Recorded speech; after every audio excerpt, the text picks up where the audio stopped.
For the last few years, Instagram Reels have been the best way to grow your Instagram account. And if your goal was growth, you were pretty much exclusively posting Reels. Now, something is shifting in the creator economy where we're seeing that Instagram carousels are actually outperforming a lot of Reels when it comes to reach and engagement. So, today we're going to be talking about all the reasons why you should be posting Instagram carousels, how you can do them really, really well, and why you need to incorporate more of them into your current strategy. So let's get right into it. I'm Kristen Busquet. I've been a full-time creator for over 3 years, and I've brought in over $350,000 from sponsored posts and content creation collaborations with brands so far.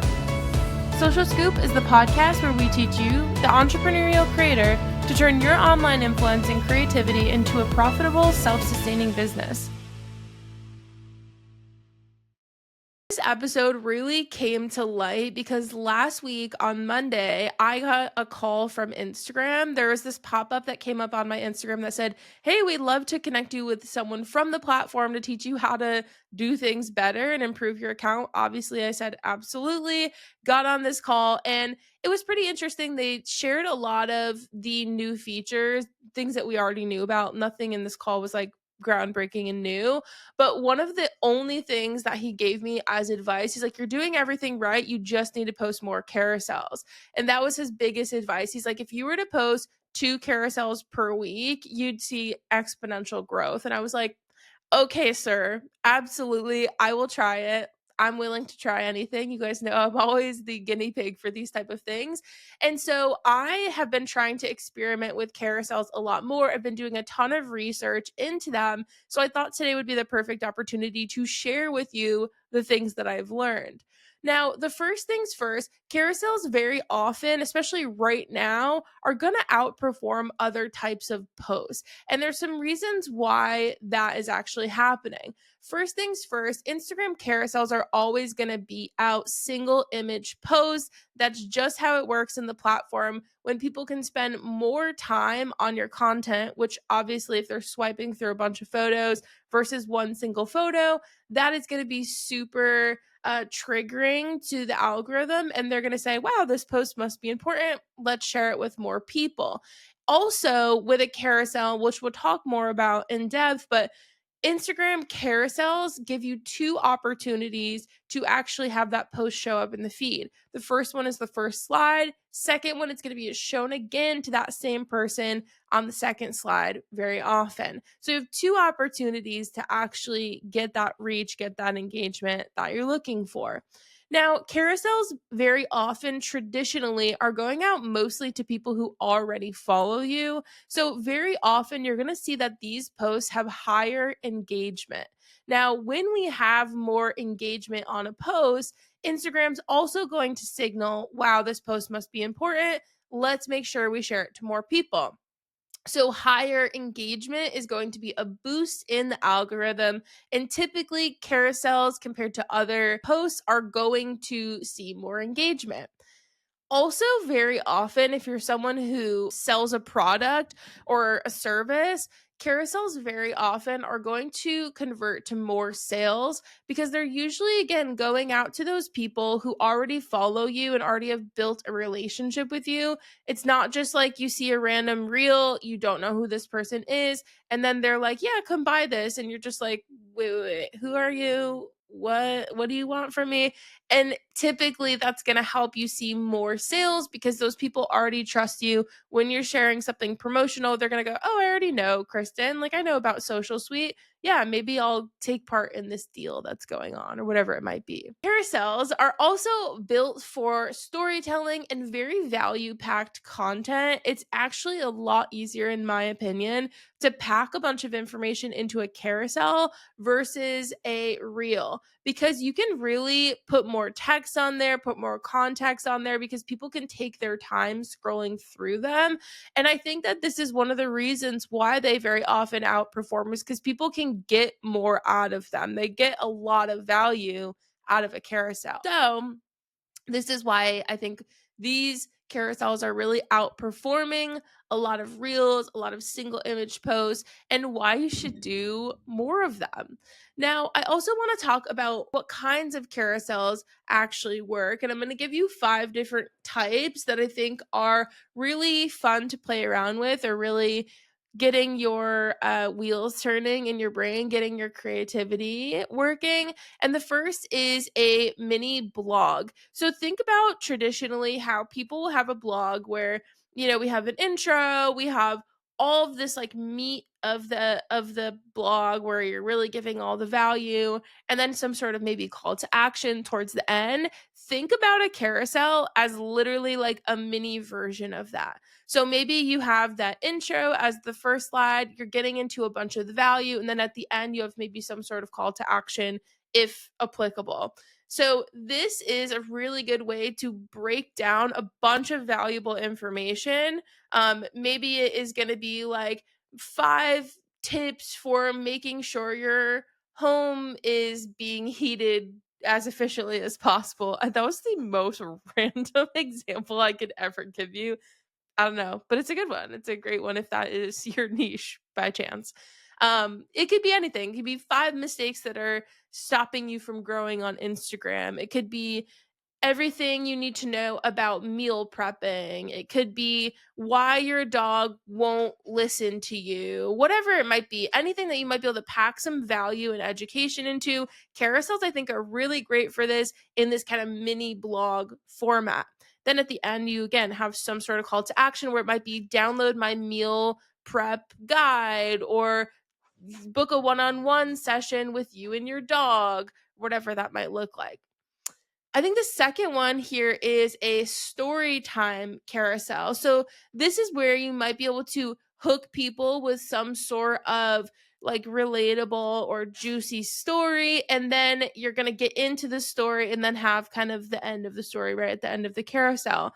This is actually something that I did recently, and when River was sick and she was having those weird like what I thought were seizures. At the beginning of the carousel, I started it off by saying something, really scary happened with River this past week.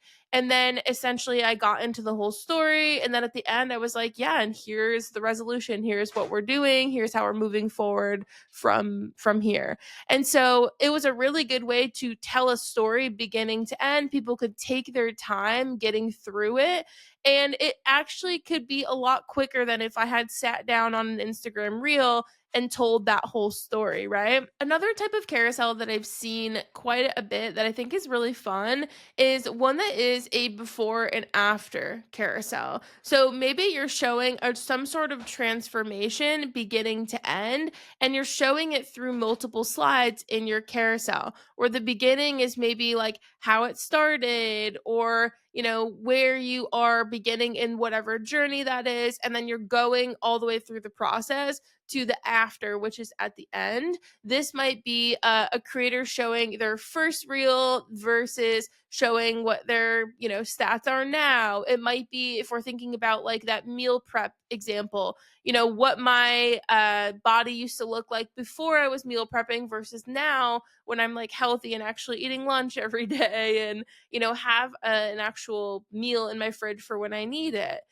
There's so many different examples of this. It could be, if we're using like the why my dog doesn't listen to me example, maybe it's going to be an example of like what your life used to be like before your dog, when it wasn't listening to you, and now you have that transformation that leads to the after of now I have a dog who is comfortable and confident, and I can bring them places and we go off leash and etc. So this kind of journey transformation or before and after could also be a really fun way to use a carousel post. Another really, really easy way to use a carousel, or another idea, would be a step-by-step carousel. So maybe you have something where you're showing, it's a 5-step process and you want to show from beginning to end what that looks like. You could have, the meal prep example. It could literally be like, first I prep my protein. Second, I prep my vegetable. Third, I prep this. Fourth, I put it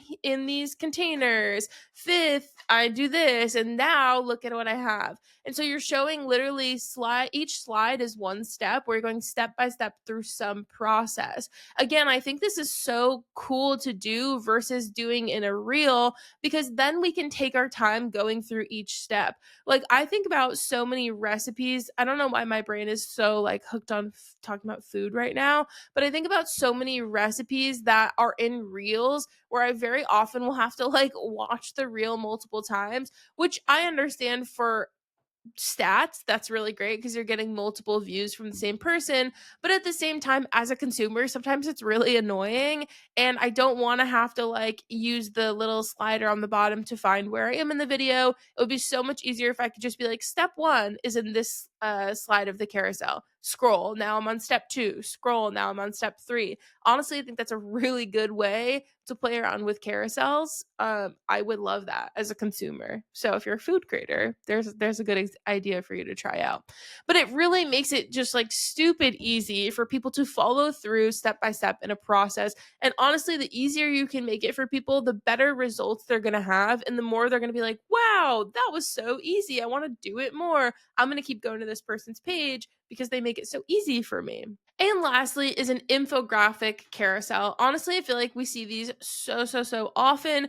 You're taking some sort of valuable data, insights, or quotes, putting it into a really shareable format. For example, it might be the best posting times for Instagram in 2025, or honestly, I hate that example. Because I don't think there is a right posting time. Side note, but moral of the story is you're taking some sort of data or insights and putting it into a very easily digestible format for people that they can just swipe through as an infographic. You're not writing out like a giant blog post where people have to go find all this information and read the whole thing. You're literally just like, here it is. Here's the information, super easy, right in front of your face. Now, when we think about carousels, there is actually a really tried and true formula here that helps it be as high performing as it can. First slide is going to be the hook. This is what needs to get people excited to scroll through the rest of these slides. If your first picture is just like a picture of you and your dog, but it literally doesn't explain what the post is about, we don't know what we're going to get into with the rest, why are we going to take the time to stop and scroll through, right? Like, people want quick, easy value, or they want their stuff without having to go look for it, or just make decisions on if they're going to look at it or not. It has to be just like a quick, easy yes for them. So that hook has to stop the scroll. That is its only job. When people first have this post come up to them in their news feed, they're gonna see that first slide. You want that to hook them and get them excited to scroll through the rest. So this might be like 3 Instagram growth tips that no one talks about, or it's gonna be, so your dog's not listening to you, question mark, or it's gonna be, why 5 reasons why you should be meal prepping, or whatever. It's going to be something that says, "Ooh, I want to like look at this," or "Ooh, I'm excited to scroll through this post." Second slide is very important. This is a very like unknown kind of thing about carousels, but as we mentioned earlier on in the episode, Instagram's actually going to give you 2 opportunities to get the person to look through the slideshow. So picture this. I am scrolling on Instagram and I see your carousel post. It's going to be the first slide. And I just keep scrolling because I'm like, meh, okay, keep scrolling. Later on, I open Instagram again. I'm scrolling through my feed and oh, second slide shows up. And then I might go, that's interesting, and keep scrolling. So Instagram's giving you 2 opportunities to get that person to watch it. And the 2 opportunities are slide number 1 and then slide number 2. So it's very important when you're building carousels that slide number 2 is basically an extension of slide number 1.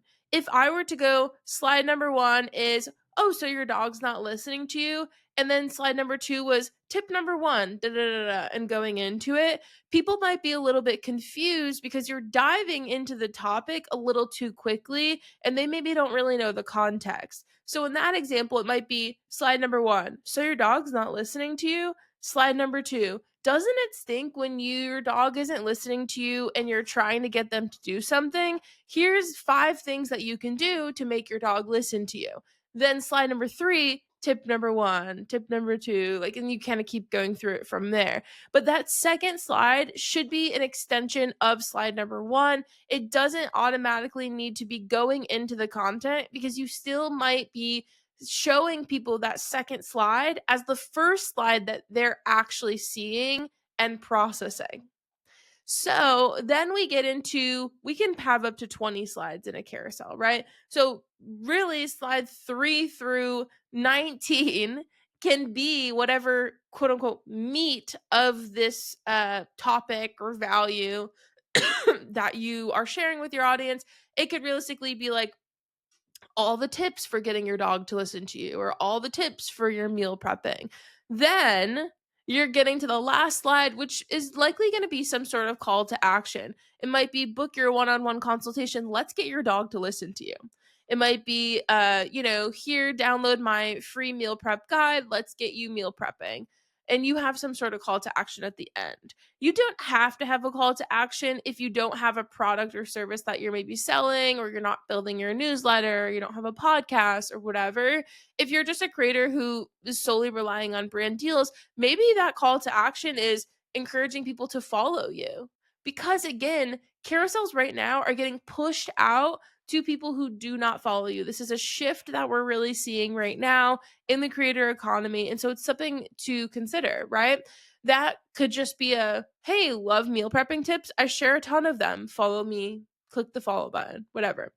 So that is an example of what your carousel could look like. But it's very important to remember hook, second hook, and your second slide, value, and then a call to action. Now, one thing that I want to share here is that it's very, very important to remember right now, carousels are also going out to people who don't follow you, whereas traditionally it was probably 95% of people who already followed you. So maybe you do need to give them a little bit of context about who you are, why you're talking about this, like why you're an expert, and let them get to know you a little bit through this carousel so might be more inclined to actually come follow you. So keep in mind the audience is probably not going to be only people who follow you. Now, there is another little trick here to remember. From what I understand in my conversation with this man from Instagram, he said carousels go out onto the Reels tab only when you add music. And that Reels tab is where we're going to reach the people who do not yet follow us. So, what I got from that was if you want to reach people who do not follow you with a carousel, you need to add music to it. Does it have to be trending? It doesn't have to. It's probably a good idea that it is because, of course, even with Reels, we're always looking to use trending sounds so that when it blows up, we're kind of in that wave. But it's not mandatory. But I would consider it pretty mandatory if you're trying to reach other people outside of your current following that you are using music in your Reels. Side note for me, what I consider like trending, obviously I'm looking for that upward arrow, but I'm also looking for a song or some sort of music that is in between like 3,000 to 13,000. I think that's a really sweet spot before it's gotten too big. And while it's like maybe still too small that it's not going to amount to anything, I think that is a really, really good rule to go by. So it's something to try. Now, the last thing that I want to share with you, one of the most important things I think about carousels are that you are encouraging shares. Carousels are a super shareable format. Sharing them to your stories is always really great.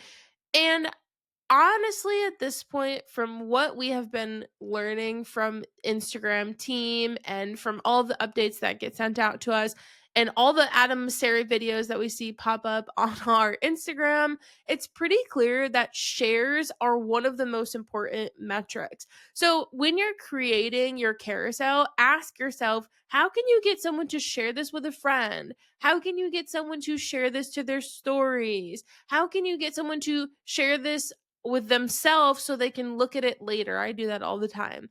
Shares are very, very important when it comes to carousels.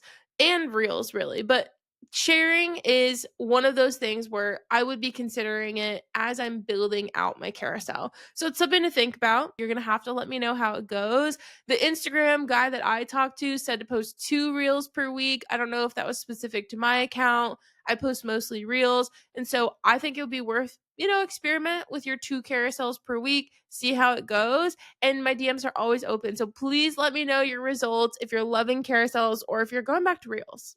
Okay? Because if that's the case, I understand. They're a lot more fun, in my opinion. Now, I hope this was helpful for you guys. Again, my DMs are always open, and I will see you next week. Bye.